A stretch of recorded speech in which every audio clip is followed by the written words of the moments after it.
Bueno, buenas tardes. Diría que el éxito en la comunicación está en que nuestro interlocutor sepa escuchar.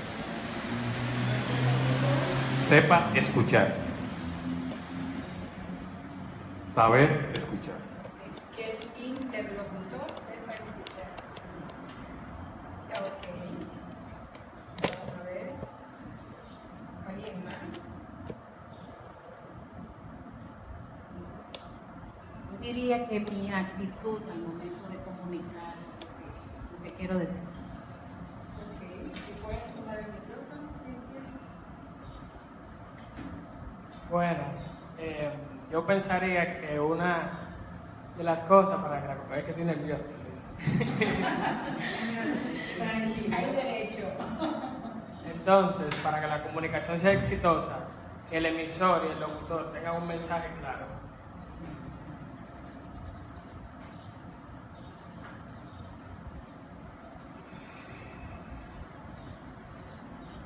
Mensaje claro, emisor y receptor. Que haya una intención clara con el mensaje. Intención clara.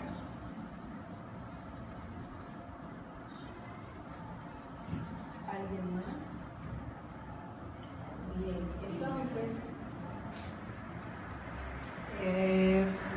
ahora, que sería en este caso el receptor, el interlocutor, ahora hay muchas historias de éxito y hay factores que nos ayudan a todos, definitivamente son elementos claves para una buena comunicación.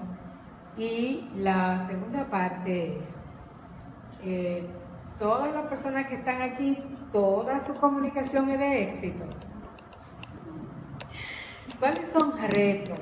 Y vamos a pensarlo de lo más práctico posible, como revisando y como si yo fuera a hacer un plan personal para trabajar la comunicación en mi vida.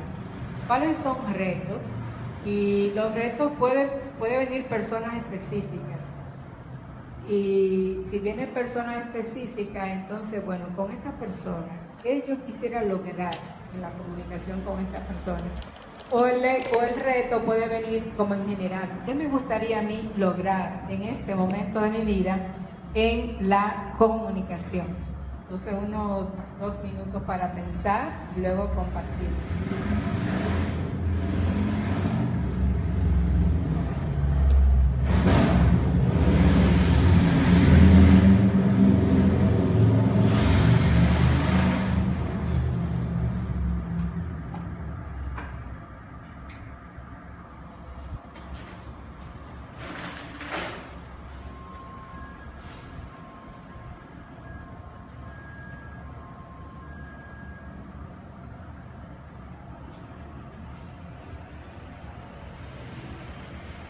A ver, ¿quiénes quieren compartir sus retos? Pueden ser propósitos, metas.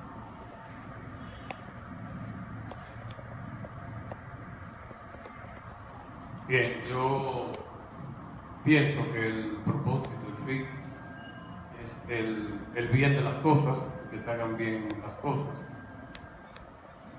Independientemente de en qué plano estemos manejando la comunicación, si en el plano personal, íntimo, familiar, laboral,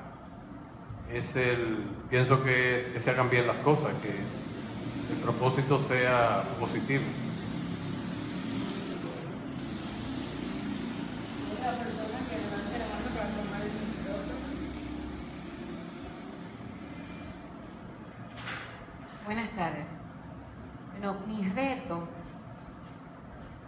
es tener una comunicación asertiva sin abundar tanto.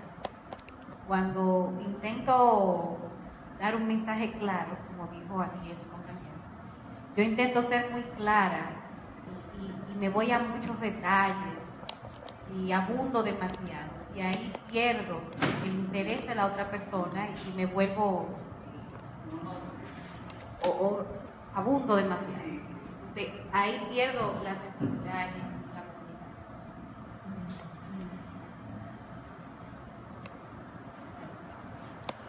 Para mí un gran reto al comunicar algo es a veces que puedo ser como muy dura, como demasiado directa, muy decir, franca en lo que sea, pero a veces el uso de las palabras son muy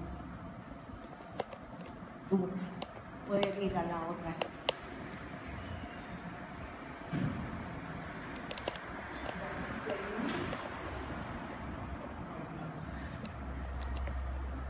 Quisiera agregar de que dependiendo también donde se dé la comunicación, es decir, el contexto y la cultura de los que se están comunicando, también puede facilitar o puede dificultar. Algo que se mencionaba de que puede ser que siendo muy directa sea un obstáculo, porque el otro lo va a tomar como una agresión. Y a nosotros nos pasa mucho, y yo he tenido la experiencia en procesos formativos fuera del país, cultural, todos hablábamos castellano, pero sin embargo teníamos formas diferentes. Y nosotros, dominicanos, yo en mi caso, hablaba muy directa y a las demás personas, a muchas personas les molestaba, sobre todo si era la gente totalmente del cono sur, era diferente que si era del Caribe. Entonces, hay un aspecto que tiene que ver con la cultura, tiene que ver con el contexto en el que se esté dando, tiene que ver también en el momento, pero bueno, eso es más que para ahora, para el reto, debió de haber sido o no, para el primer punto. Pero lo quería agregar, porque es un aspecto. El contexto realmente puede, digamos, influir con el contexto. y sin duda que el reto, digamos, o el objetivo mayor en una comunicación, ya de hecho se ha dicho, es lograr transmitir de manera clara y que pueda ser decodificada, interpretada, entendida, comprendida por el receptor. ¿Alguien más? Hay muchos ruidos, hay mucha interferencia también en la comunicación, pero bueno, no me voy a quedar con el micrófono, que parece que me quiero quedar con él. ¿Alguien más? ¿Su reto en este momento con la comunicación? Que no se tergiverse el mensaje. Muchas veces comunicamos un mensaje y el otro lo interpreta según su situación. Y ahí está el mayor reto. Exacto. O el otro da mensaje que le repite según su situación y el otro interpreta. Voy a hacerlo después.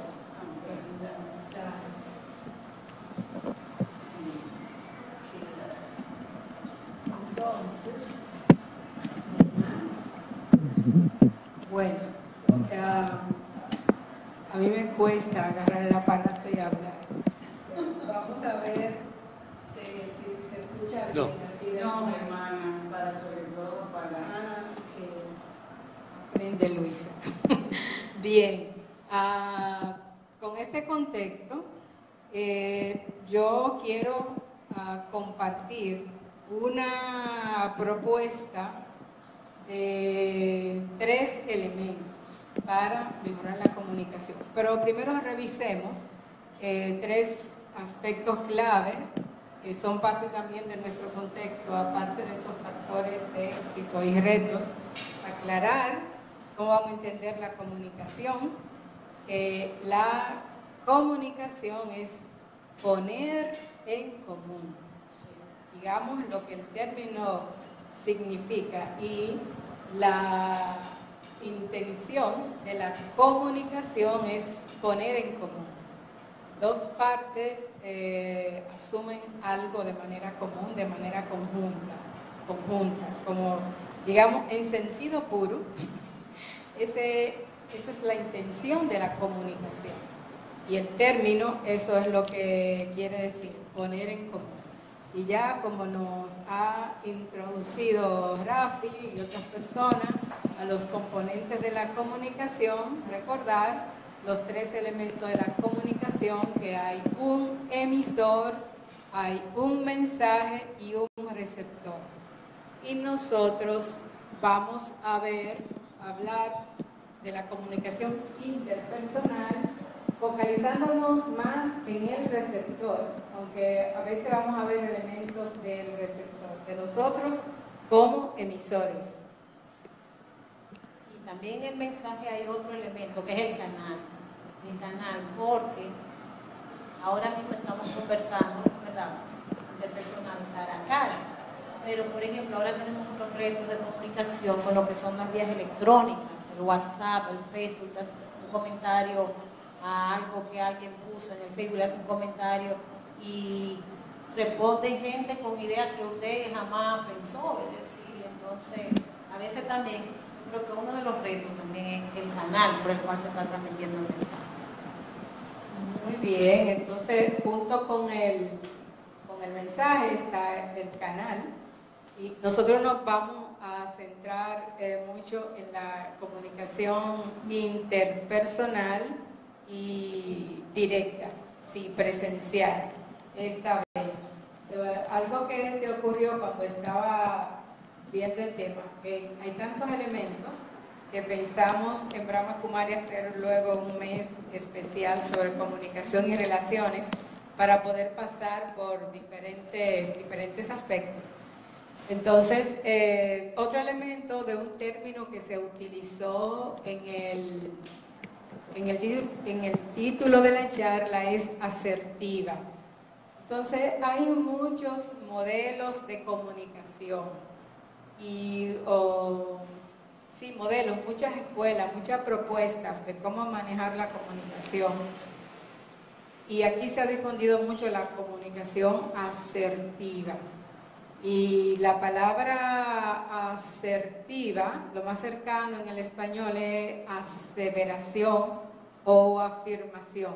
Es una comunicación de afirmación. Y en su contenido lo que busca es fundamentalmente afirmar derechos y sentimientos. Los derechos y los sentimientos del emisor, pero también del receptor, que el receptor integre también esa perspectiva de derecho. Entonces, vamos a ver elementos de la comunicación asertiva y también de otro modelo que está muy cercano a la comunicación asertiva, que es la comunicación no violenta o comunicación compasiva.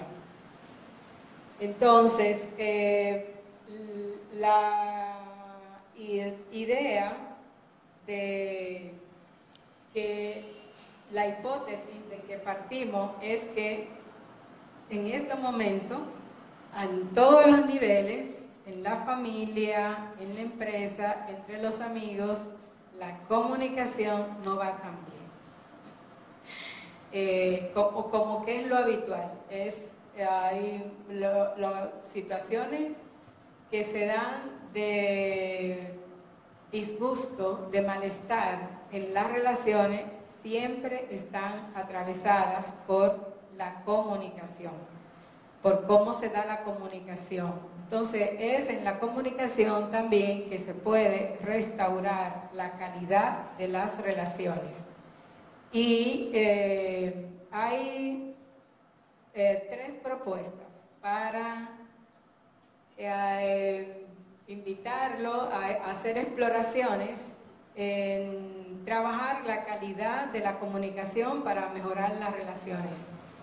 Y el sábado pasado estábamos hablando de relaciones para crecer y vimos, lo quise dejar aquí porque me pareció que hacía una buena conexión, que las relaciones para crecer son relaciones en las cuales se puede, ambas partes en esa interacción mantienen su paz, fluye el amor experimentan felicidad y se hacen valer los sueños de ambas partes. Entonces, como esos 4 componentes nos dicen de la calidad de las relaciones, y eso aplica también para la comunicación. Entonces, una relación que estos 4 elementos se mantengan como en un espiral creciente, no es posible sin una buena comunicación. Y entonces, para la comunicación vamos a proponer 3 aspectos. Un aspecto es centrado en el mensaje, y aquí vamos a centrarnos en el emisor. Un mensaje que tenga las características de objetividad, enfoque de derechos y compasión. Entonces, planificar un mensaje con que incluya esos 3 elementos: objetividad, derechos y compasión. Una segunda tema que vamos a ver es evitar bloqueadores, y para bloqueadores de la comunicación, y una segunda dimensión para mejorar la comunicación es la fortaleza espiritual. Entendemos que esas 3 dimensiones, si le prestamos atención, van a producir un impacto en nuestra comunicación interpersonal. Y para hablar de estos temas, primero me voy a sentar y después le voy a sugerir que elijan una situación que esté en su plano de comunicación, que piensen cuando se identificaron retos. Puede ser, digamos, la comunicación con una persona específica o una situación específica que quiero tratar. ¿Me doy a entender? Para que vayamos aplicando los elementos a sugerir a un caso específico. ¿Queda claro? Y cada uno tiene ya su caso. Vamos a enfatizar en 3 aspectos: en el emisor, y en el emisor el generar un mensaje que sea objetivo, de derecho y compasivo. Y entonces dijiste luego evitar los bloqueos. Evitarlo como un segundo aspecto a cuidar en la comunicación. ¿Y el tercer aspecto? Y el tercero, fortaleza espiritual. Vamos a decir luego porque lo de la fortaleza espiritual es sin los demás elementos no son suficientes si no se trabaja la fortaleza espiritual. No solo que no van a ser suficientes, sino que no se van a poder aplicar. Entonces, para preparar el mensaje es, se ocurre algo, se ve una situación y uno generalmente preparamos un discurso, preparamos un mensaje o estallamos. ¿Qué es lo que más ocurre? Bien, entonces lo que hacemos más en nuestro día a día es estallar. Entonces, cuando estallamos, en realidad hay comunicación en el sentido de que sale un mensaje de un receptor y llega a un emisor.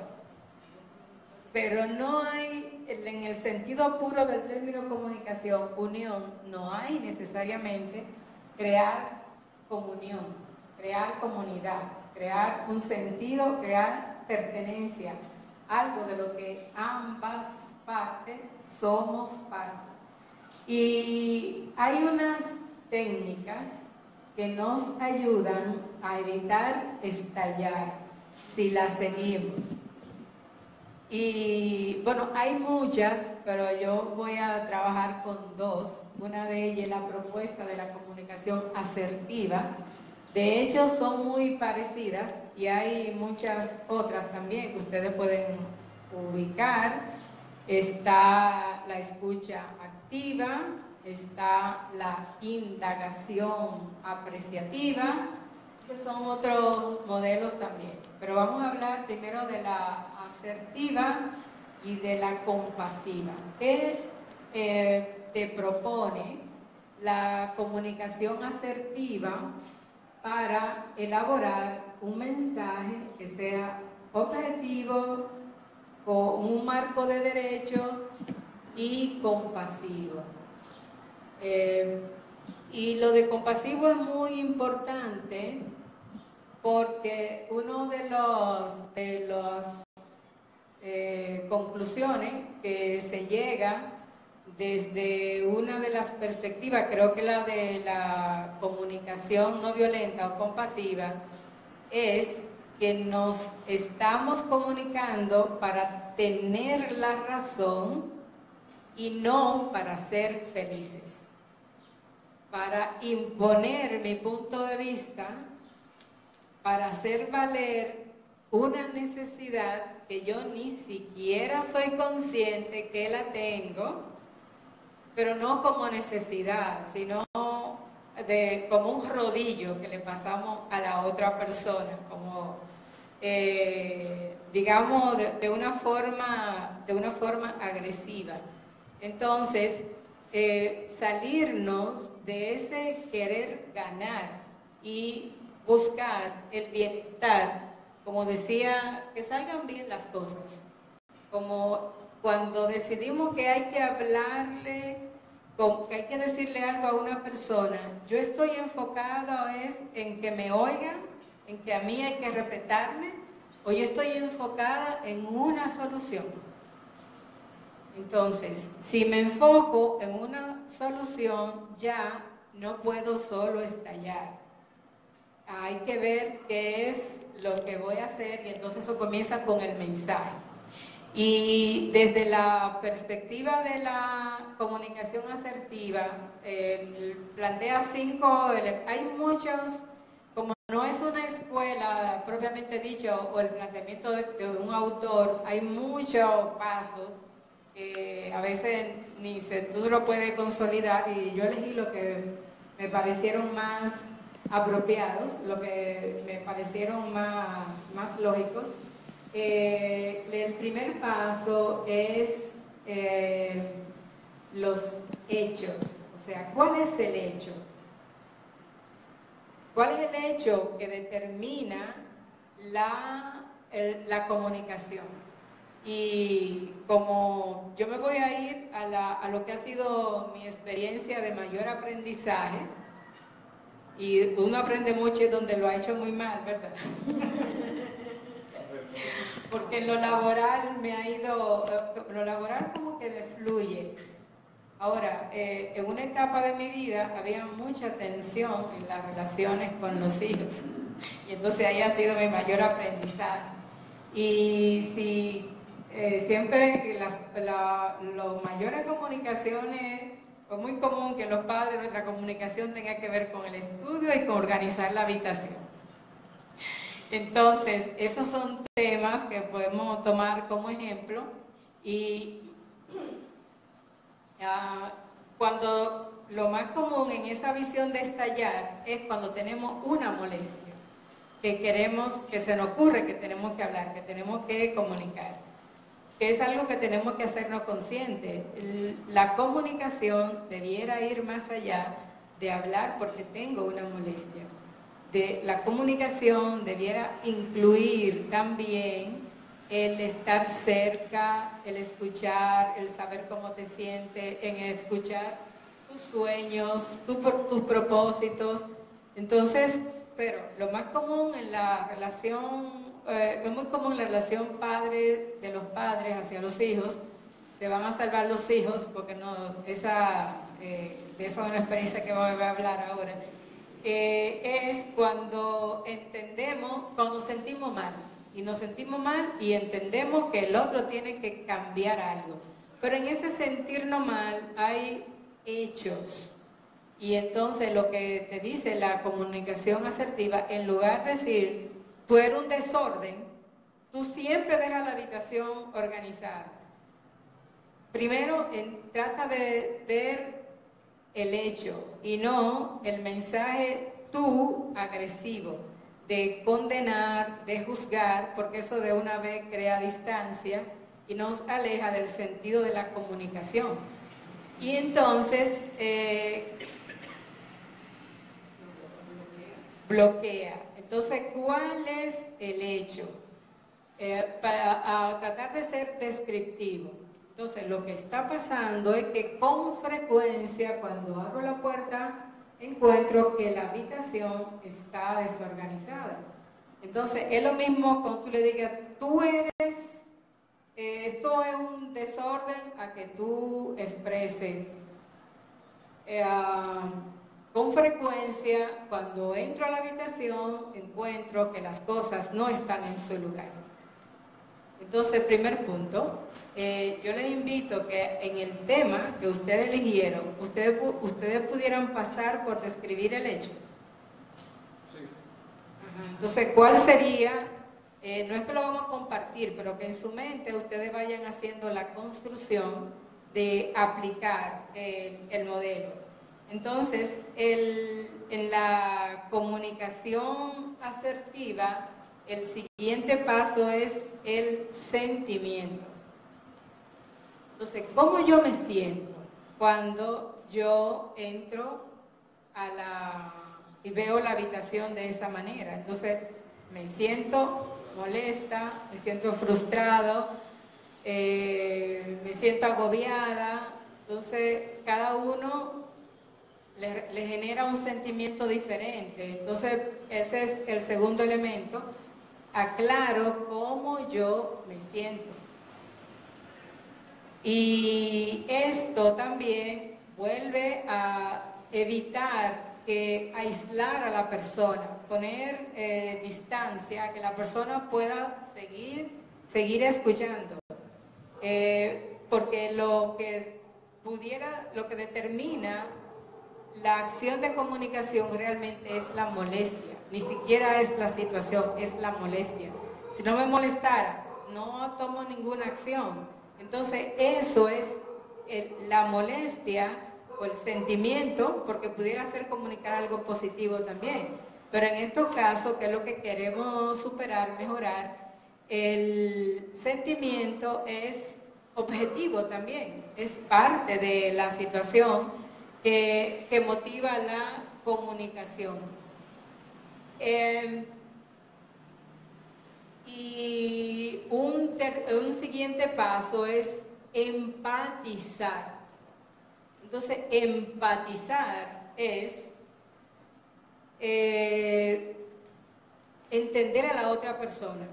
O sea, entiendo que tú no tienes suficiente tiempo, entiendo que para ti y para mí es diferente el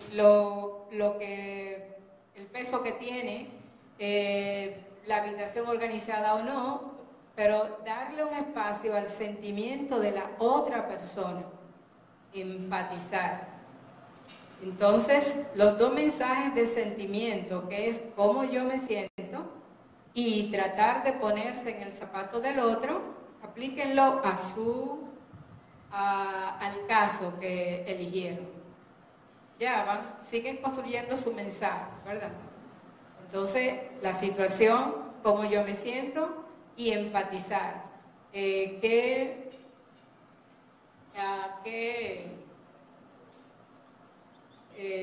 pasa contigo? Entrar en tu campo, en tu mundo, ponerme en tus zapatos. Y el cuarto paso de la comunicación asertiva es hacer una solicitud o propuesta. Entonces, por eso yo propongo que yo te propongo que hagamos un acuerdo de qué podemos hacer para que la habitación permanezca ordenada o en tales situaciones o de manera general. Entonces hay una petición, una solicitud. Y el quinto paso, entonces su solicitud, ¿la escribieron ya? ¿Qué sería lo que van a solicitar? Y el quinto paso de la comunicación asertiva que seleccioné es las consecuencias positivas y las consecuencias negativas. Entonces comenzamos con la negativa para quedarnos con que lo último sea la positiva. Entonces, lo que va a pasar es que si yo sigo encontrando la habitación desordenada, voy a seguir teniendo esos sentimientos y eso va a dañar las relaciones, eso me puede enfermar, eso me puede llevar incluso a extrapolar y quizás en otras áreas querer no reconocer tus aportes porque estoy muy cargada con esto. Entonces es una consecuencia de si permanece la situación y la consecuencia de si la situación cambia, entonces, bueno, tú te vas a sentir mejor, incluso yo voy a sentirme bien cuando entre, voy a estar más disponible para ti, incluso para otras situaciones. Entonces ese es el quinto paso de aclarar las consecuencias de si se sigue o no se sigue la petición o la solicitud.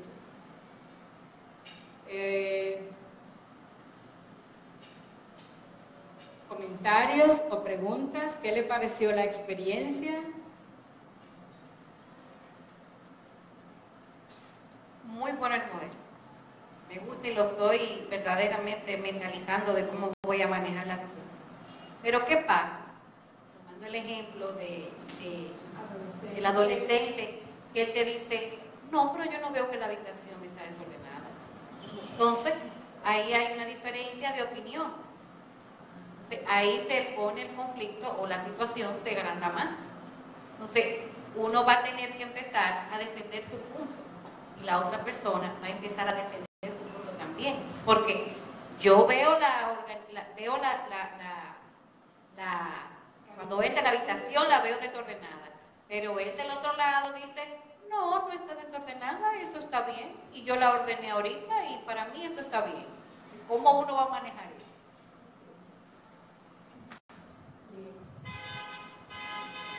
Aquí viene el tema del enfoque de derechos en el mensaje. Entonces, es lo mismo trabajar la organización de la habitación con un adolescente que con uno de primera infancia, de 5 o 6 años. Entonces, ¿qué pasa? La habitación del adolescente es el espacio del adolescente. Y ahí la parte empática es fundamental.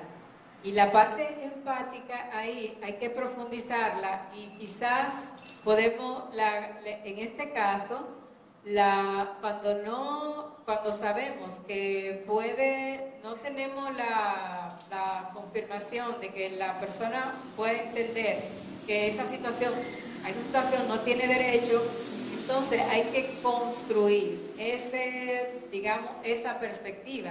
Y sería, ¿cómo tú te sientes con la habitación de esta manera? ¿Usted está levantando la mano? Sí. Bueno, pero no sé si quiere terminar de eso. La verdad es que yo también tengo hijos, ya pasaron la adolescencia. Y con mi hija, sobre todo, hubo mucha discusión con ese asunto y bueno, puede visitar a muchos psicólogos, muchas cosas, dijeron, es el espacio de ella, lo único que usted puede hacer es cerrar la puerta para no ver ese reguero y ya, eso es, como entonces, por lo menos para mí en este caso, yo pienso que habría que buscar un tema donde sería de interés de ambos lados, donde hay una situación donde ambos lados estén interesados, porque por ejemplo, en este lado de la habitación, yo tal vez tengo inquietud que mi hija me pongo yo misma a recogerla y lo que sea. Pero del lado de ella no tenía ninguna intención de recogerla. Ella no tenía decir, no había manera, no hubo nunca manera. Hasta que mi hija empezó a vivir sola. Cuando ella vivió sola se volvió una muchacha organizada, la habitación de ella estaba estaba la cama tendida, los zapatos en sus sitios. Mira, hasta las ropas que yo se la lavaba, se la ponía arriba de la cama para que ella la guardara, la ropa lavada limpia. Se acostaba arriba de ella, cuando tú venías a verla, la encontraba en el piso. El caso es que, o una de dos, yo seguía con eso, o no sé, o me moría, o soltaba. Entonces, yo que le digo como que también hay veces que hay que seleccionar la pelea, que uno va en qué pelea.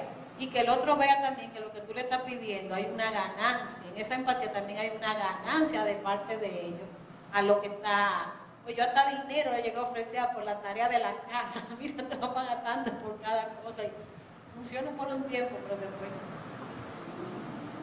Bien, entonces el enfoque de derecho, cuando la comunicación es con personas adultas, me lleva a entender que a qué yo tengo derecho a pedir. Y la verdad es que, aunque hay, respetando las perspectivas que tengan cada padre, yo entendí que había algunos objetivos que yo me había propuesto o algunas cosas que yo esperaba que no tenía por qué esperarlo y que tenía que cambiar el objetivo. Y eso vamos a conectar cuando conecta mucho con la parte espiritual. ¿Por qué hay que tener fortaleza espiritual? No es suficiente, y a lo que quería llegar, la técnica ayuda a calmarte por un momento, a hacer un cambio momentáneo. Sin embargo, siempre va a llegar un punto en que la fortaleza espiritual va a ser fundamental, porque en realidad que la habitación esté o no organizada no es esencial.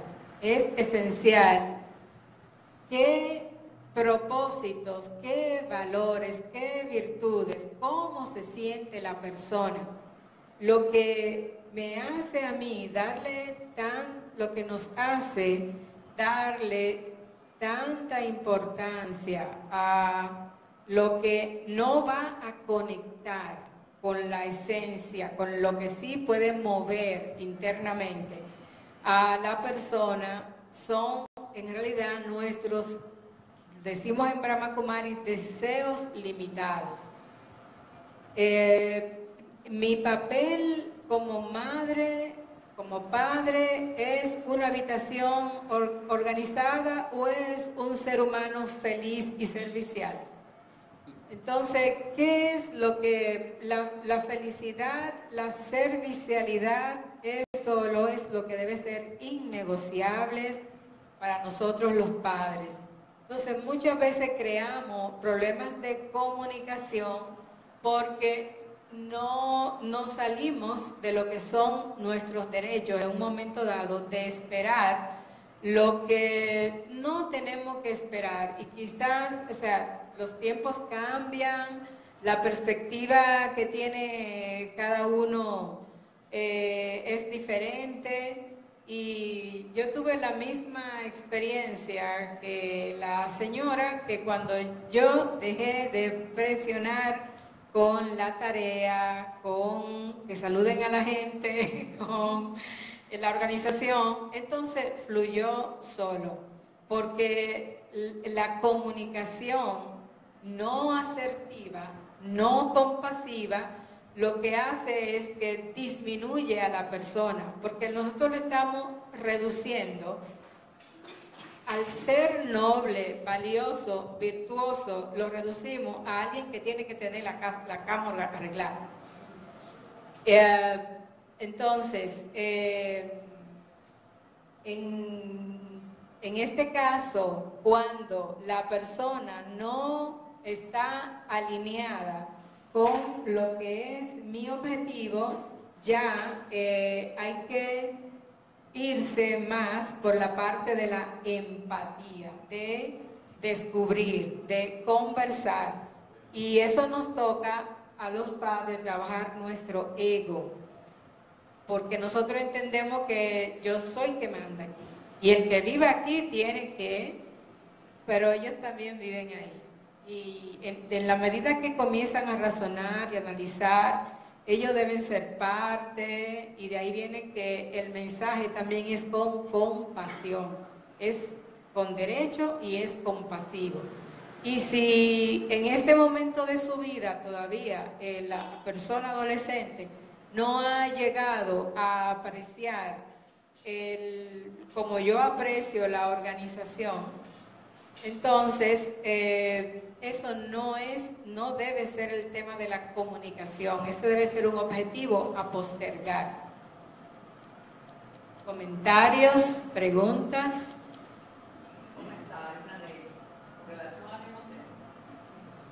Yo tuve ese mismo problema que tuviste tú y una persona con el desorden de mi hija.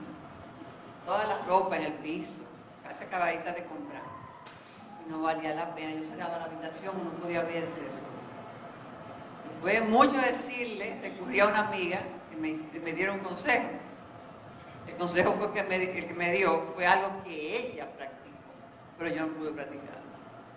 Ella, un día después de estar cansada de pedirle que organizara su habitación, le recogió toda la ropa del piso y se la botó en la basura. Cuando la muchachita le preguntó, mami, ¿dónde está mi vestidito nuevo, mi pantalón nuevo? Ay, yo creo que tú no lo querías porque tú lo tiraste en el piso. Jamás volvió a hacer eso. Pues yo no me atreví con mi hija. Pero mira, le funcionó. Sí, ciertamente, tal cual usted plantea, ese modelo que involucra derechos y sentimientos. Realmente hay ganancias que uno conquista, que no son tal cual. Cuando dejan un rastro de sufrimiento, la persona o personas involucradas, uno dice, yo gané, pero ¿qué ganaste? Hay una persona dolida, hay una persona herida, aún muchas veces respetando el derecho, pero obviando el sentimiento. Yo no pisoteé ningún derecho, pero fui compasivo. Muchas veces soy compasivo, pero no he insertado los componentes que usted nos ha instruido. Y ciertamente, viendo el modelo planteado, dije muchas veces, me ha pasado en particular, he tenido la razón, pero ¿a qué precio? Miro hacia atrás, hay personas heridas, personas dolidas, y yo he tenido la razón. Si yo planteé una verdad, quizás mi verdad, y es una buena práctica para cambiar.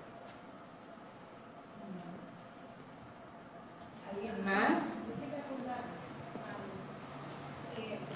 El otro día una amiga me daba una bola a mi casa.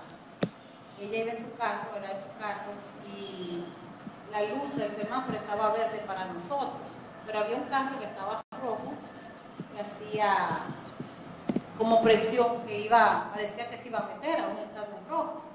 Mi amiga frena, como a ver qué va a hacer y dejarlo. Y yo le digo, pero tú estás en verde, ¿verdad? Es tu derecho.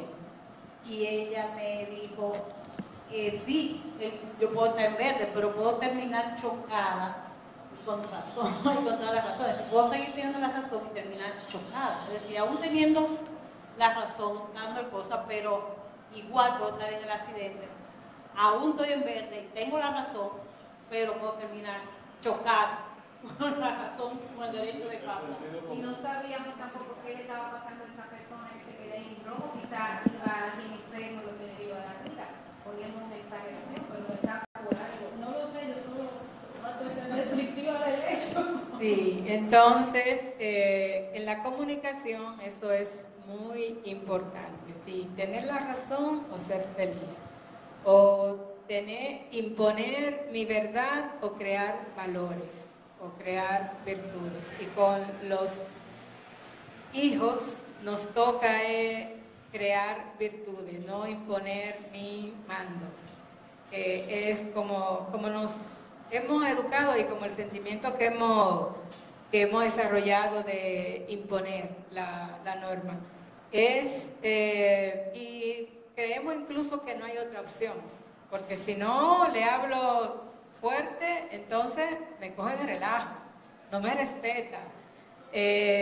Como que no hay otro camino, y si aún se lograra algo con el método de tener la razón y que yo mando, eso no dura y es aparente, no es una herramienta que la persona va a llevar para su vida. Es hacer por miedo, hacer por chantaje, también para obtener algunos beneficios, y entonces estamos generando los seres humanos para la sociedad que no queremos.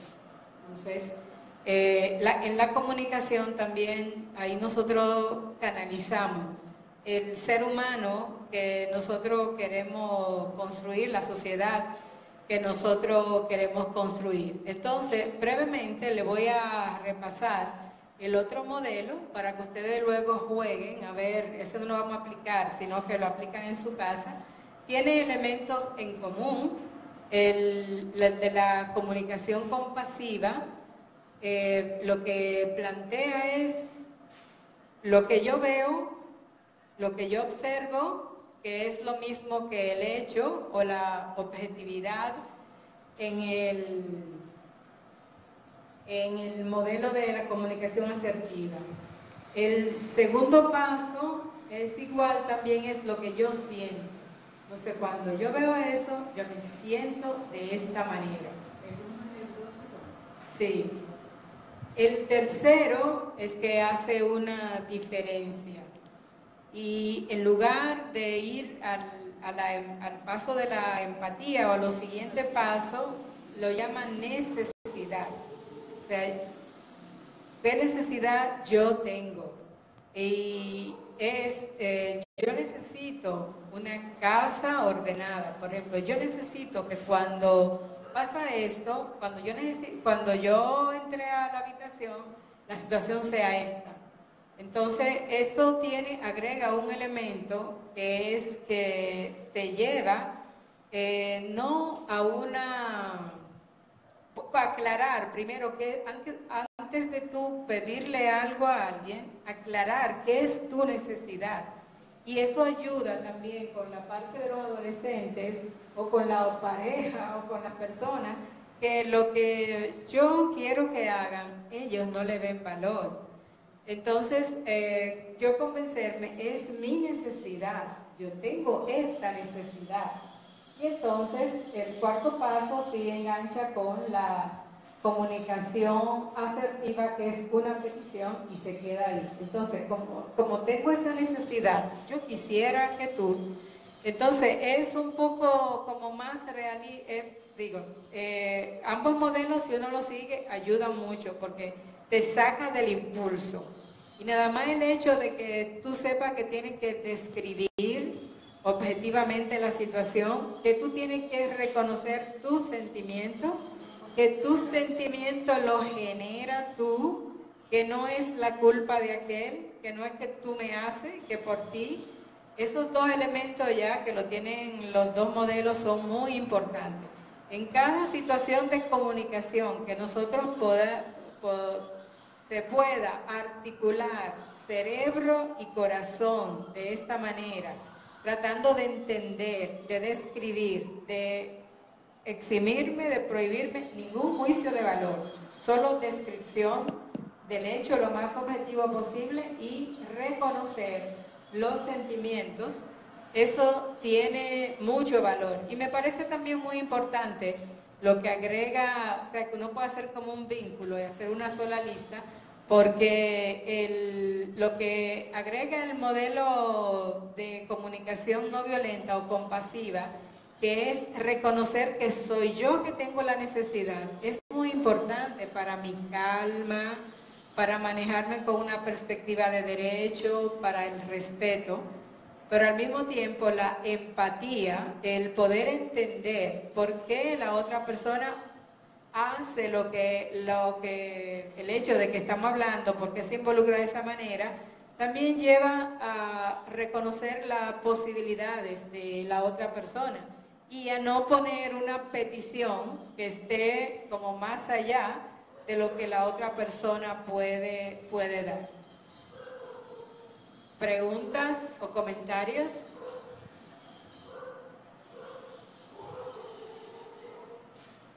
Me han encantado, ¿no? Los ejemplos que se han dado. Yo creo que todo lo que hemos tenido hijos, ¿no? Y en diferentes edades eran diferentes, ¿no? Yo pasé igual, ¿no? Como se ha dicho. Pero tengo una inquietud. Hasta ahora, los modelos que nos han compartido y los ejemplos que hemos compartido también han estado más en el contexto, en el área que yo estoy educando, ¿no? Estoy formando. El niño, el adolescente, la persona con la que comparto el mismo espacio. Pero ¿qué pasa, si pudieras hacer un breve comentario, si estuviéramos en el trabajo, en la institución donde laboro? ¿Cómo se dan estos modelos en esos espacios? ¿Qué diferencia tendrían?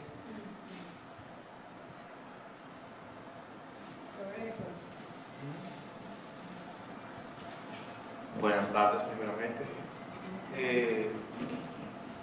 Siguiendo en la línea de lo que está hablando, precisamente eso quisiera saber, ¿cómo uno pudiera ser asertivo, vamos a decir, con un cliente o con alguien que uno esté presentando una idea o algo?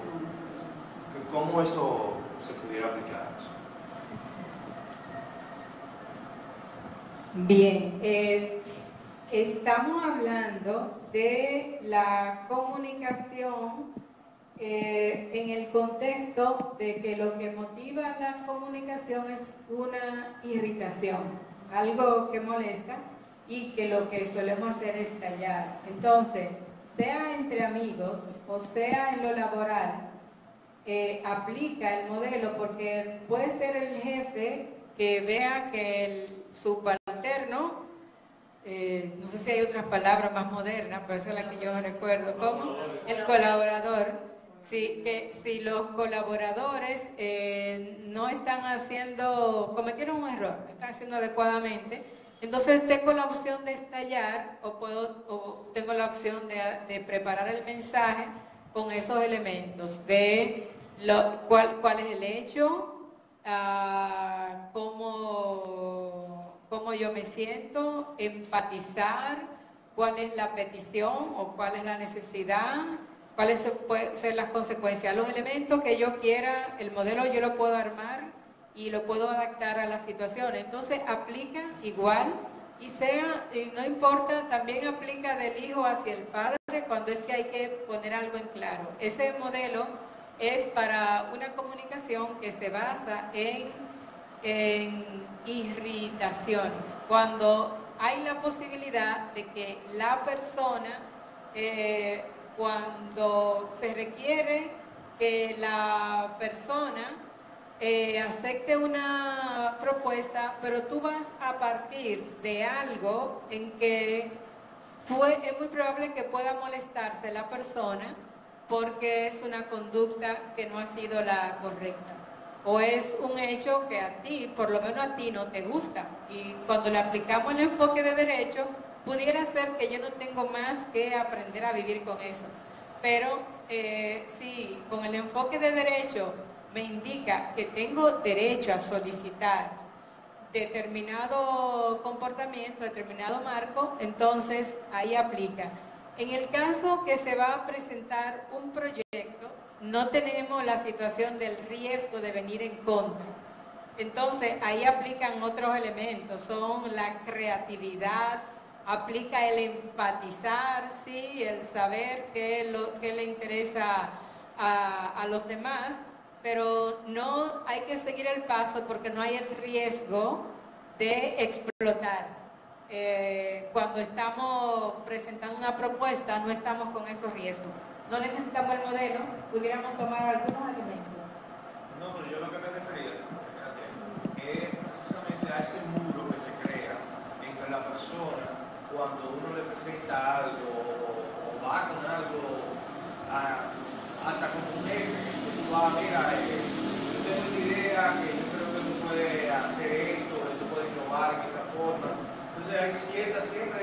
cierta resistencia al cambio. O sea, el ser humano es una resistencia.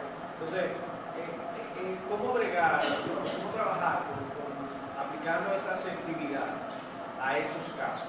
Ok, de la perspectiva de la asertividad es la empatía.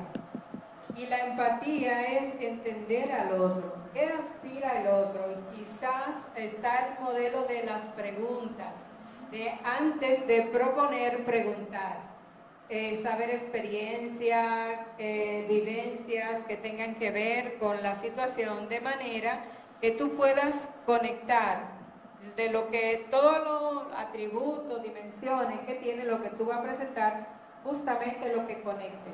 Entonces ahí la comunicación empática y la escucha activa. Primero entiendo, pregunto y luego entonces presento. Y desde la perspectiva espiritual, soltar.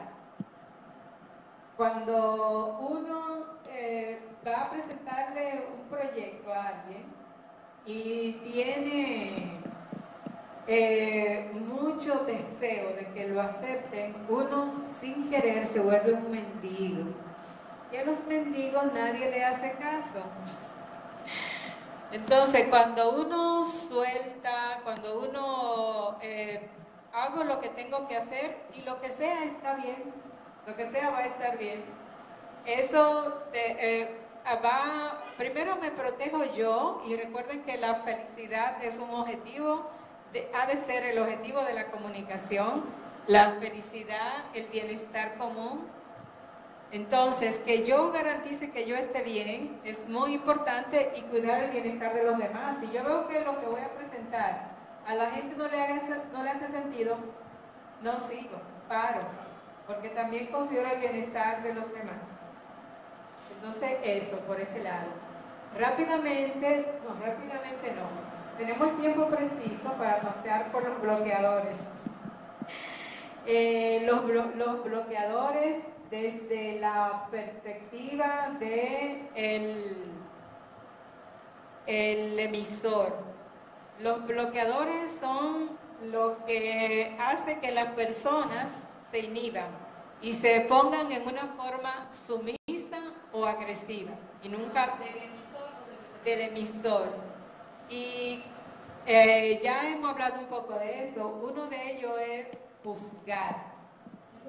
Hacen que la persona se inhiba o se vuelva agresiva. Esos son los bloqueadores, cuando las acciones que logran, que lo que mueve en la otra persona es la inhibición o la agresividad, no la colaboración. Cuando nos comunicamos lo que quisiéramos, aunque no nos organizamos para ello, sino que queremos que caiga del cielo, en la colaboración. Vamos en una actitud totalmente agresiva, no colaborativa, pero queremos que los demás colaboren. Entonces, ¿cómo se da la agresión, el bloqueo? Uno es el juicio, o lo que se llaman también los mensajes tú, señalando, es que tú, y entonces tú eres, tú siempre, o tú debes, o fulano de tales. Entonces, esas etiquetas, ya te condeno, tú eres eso. Y siempre es mentira, porque en realidad lo que somos todo es alma. Y lo que es eterno, lo que permanece, es que somos alma. Y como alma tenemos unos atributos, y eso es lo que somos en esencia. Lo demás es pasajero. Lo demás va a cambiar. Puede cambiar, y no ha sido así siempre. Entonces, esos tú, que son etiquetas y que son mentiras. Entonces, ese es el bloqueador principal. Y otro bloqueador de la comunicación desde el emisor, incluso a veces cuando lo que se ha comunicado es positivo, es el sí, pero con los padres y madres ocurre que, oh, qué bueno que hoy arreglaste la cama. Si tú hicieras eso siempre, y con las parejas también, bueno, y ese sí, pero yo recuerdo, había unos niños en la casa y de verdad que me llevé una buena impresión, porque cuando entré a la habitación, acaban de salir de la habitación y las camas estaban organizadas, sus zapaticos debajo de la cama, sus ropitas que durmieron dobladas en una esquinita, y yo cuando fui y lo encontré, le dije oh, qué maravilla, me encantó, me sentí tan bien, como ustedes, y le dije de todos los detalles. Y entonces, ¿cómo? Sí, y había una persona y dijo, ¿y ustedes lo hacen así también en su casa? ¿Y lo hacen siempre? Entonces, como que viene el elemento de la queja siempre. Entonces, el reforzamiento no ocurre. Entonces, el sí, pero, cuando digo, ese es un bloqueador también, incluso cuando se ha dicho algo positivo. Entonces, aunque no trabajamos la parte de la respuesta del receptor, pero nosotros somos muchas veces receptores. Y cuando alguien intenta comunicarse con nosotros, sea de una manera asertiva o compasiva, o no sea, nosotros podemos hacer la diferencia según como nosotros escuchemos. Ahora bien, cuando como receptores hacemos alguna cosa como aconsejar, es casi el equivalente de juzgar. La persona no ha terminado de decirnos lo que nos iba a decir y ya le estamos dando un consejo. Entonces, generalmente la gente no quiere que le den consejo, la gente quiere dar consejo y que lo escuchen. Entonces, desde un consejo o una advertencia, también las advertencias implican moralizaciones, no trabajo de valores o virtudes. Si es el tema de si tú haces eso o si tal situación, entonces por eso es que pasa esto. O yo te lo dije, yo te lo he dicho. Entonces esas advertencias que siempre se van en la línea de que no nos dejan escuchar, es una prisa que hay por comunicar algo. Entonces, desde el lado de la recepción, lo mejor es una recepción que ayuda a que la otra persona también se ponga a colaborar si no está colaborando, y que siga colaborando, que refuerce la colaboración. Son, digamos, las preguntas de confirmación del mensaje. Entonces tú me estás diciendo esto. Entonces lo que tú sientes es, sobre todo con cuanto a cuál es el contenido y cuál es el sentimiento. Reforzar esos elementos ayudan a que la comunicación sea para que todos estemos bien. Y finalmente quiero rescatar la importancia de la espiritualidad en la comunicación. Las técnicas ayudan, pero no son suficientes si no hay fortaleza espiritual. Y lo que llamamos fortaleza espiritual es a sentirse pleno, lleno, completo, valioso, sin factores externos, sin factores agregados. Es crear la posibilidad de que independientemente cuál sea la situación, yo le busco el beneficio, yo le busco la vuelta y yo estoy bien. En esa dimensión, lo que se genera cuando yo no tengo prácticas espirituales que me llenen, que me mantengan contento conmigo mismo, es generar muchos deseos, muchas necesidades y sentir o sea, verlo todo a través de mis deseos. Y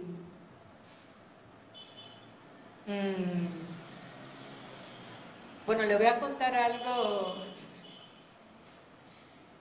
cómo yo experimenté, cómo uno estar lleno de deseo, lo pone todo como en un esquema limitado. Hay un dicho, en lo que nosotros estudiamos en Brahma Kumari, hay una expresión que dice, cuando una persona tiene un deseo, no puede ser buena. Y eso es verdad. Y yo tuve esa experiencia porque, se lo voy a contar, pero no se lo cuenten a más nadie. Me di cuenta que con un tema tengo deseos. Y ese tema es muy lindo, es muy bueno que me dé cuenta porque creía que lo tenía todo resuelto, pero hay que seguir trabajando. En Brahma Kumaris tenemos el propósito de comprar una casa. Y bueno, eso está muy bien como propósito. Pero el otro día ha ocurrido el encuentro con dos personas que son fundadoras de Brahma Kumaris y ya no están en Brahma Kumaris. Y entonces esas personas expresaron, bueno, de forma diferente, cada una, que sería bueno si se juntan, y más ahora, Gabriel le va a contar con detalle de todo eso ahorita, más ahora que nos va a visitar Rona, que es la fundadora de Brahma Kumaris, y en el país, sí, gracias. Entonces, cuando dicen, me llega la idea de que alguien planteó juntarse, y yo de una vez vi, ay, qué bueno, ellos pueden hacer algo para la casa Brahma Kumaris. Sin embargo, desde la perspectiva noble, espiritual, servicial, ¿cuál fue la primera idea que debió venir a mí? Qué bueno que vamos a estar juntos, que esa energía, no desear necesariamente que vengan a Brahma Kumari, pero entonces yo pensé, yo me recordé de esto que dice, como tantas cosas lindas que pueden haber alrededor de que se encuentren, pero yo pensé en la casa. Entonces, cuando uno está lleno espiritualmente, es que uno puede aplicar esos modelos, porque si uno no está lleno espiritualmente, te traiciona el deseo, te traiciona el ego de que se imponga mi valor, de que se imponga mi versión. Entonces, la práctica espiritual es una condición sin la cual no para que nosotros podamos florecer en la comunicación. Las técnicas nos van a dar un resultado temporal, pero vamos a encontrar un escollo siempre, o en algún momento vamos a encontrar limitaciones que solamente la fortaleza espiritual nos va a permitir salvarlo. Y lo más importante, lo mejor fuera si en nuestra comunicación fuera lo menos posible para este proceso de llegar a solicitar algo. Lo mejor fuera si la mayoría de la comunicación fuera para compartir, para entender. Seremos mucho más felices cuando la comunicación no esté motivada por necesidades, sino que esté motivada para compartir propósitos y para escuchar, para crear espacios de felicidad, no para resolver problemas, no para resolver como lo que me molestias. Entonces, definitivamente la perspectiva espiritual es una condición sin la cual no, para que la comunicación sea exitosa en una espiral creciente. La joven quiere decir algo. Yo quisiera como un poquito, tal vez una ampliación sobre a lo que ustedes llaman realmente deseo. Porque, por ejemplo, yo hoy tenía el deseo de venir a esta charla, ¿verdad? Eso yo tenía esa inquietud de venir aquí, es decir, ¿cuál sería esa como la diferencia? Bien, las reflexiones que he tenido de mi propia experiencia, hay como dos elementos que crean la línea divisoria entre el deseo y el propósito. Una es el propósito siempre empuja, invita, te estimula. Y la expectativa llega un momento que te inhibe, te irrita. Cuando hay irritación alrededor de algo, yo me estoy moviendo ya en la línea del deseo y de la expectativa. El otro elemento es que el propósito envuelve el bienestar de los demás con la mayor amplitud posible. El deseo, cuando hay rasgos, porque no es que somos así como 100% todo deseo necesariamente, o 100% todo propósito, a veces, en este caso, yo no soy 100% deseo con lo de la casa, también soy algo de propósito. Entonces, pero la muestra del fin, como lo mío en la casa, está más cercana a mí que a ellos. Entonces, los propósitos son, para el límite del propósito es el mundo. No tiene límite, es amplio, siempre incluye, siempre una perspectiva inclusiva, y más los demás. Y el bienestar de los demás me llena. No tengo que llegar a algo particular para mí para estar bien. Entonces, bienestar colectivo e impulso es lo que caracteriza los deseos, los propósitos. Y lo que es para mí, envolver lo que es para mí y angustia, inquietud,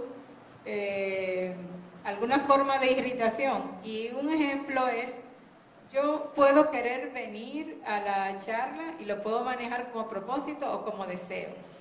Si viniera alguna dificultad y este es un propósito noble que yo quiero es para mejorar, para crecer, yo puedo crecer también en otra, bueno, y voy a otra y yo puedo soltar.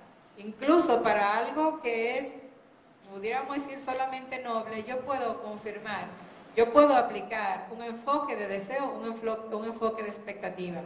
Cuando alguna gente me dice, ay, que lo lamento que no pude ir, no hay que lamentar. Hay más días que gente. Otra vez tú podrás ir. Entonces, y también hacemos elecciones, hacemos opciones ante situaciones. Yo opto. Y por lo que yo opto, eso lo disfruto.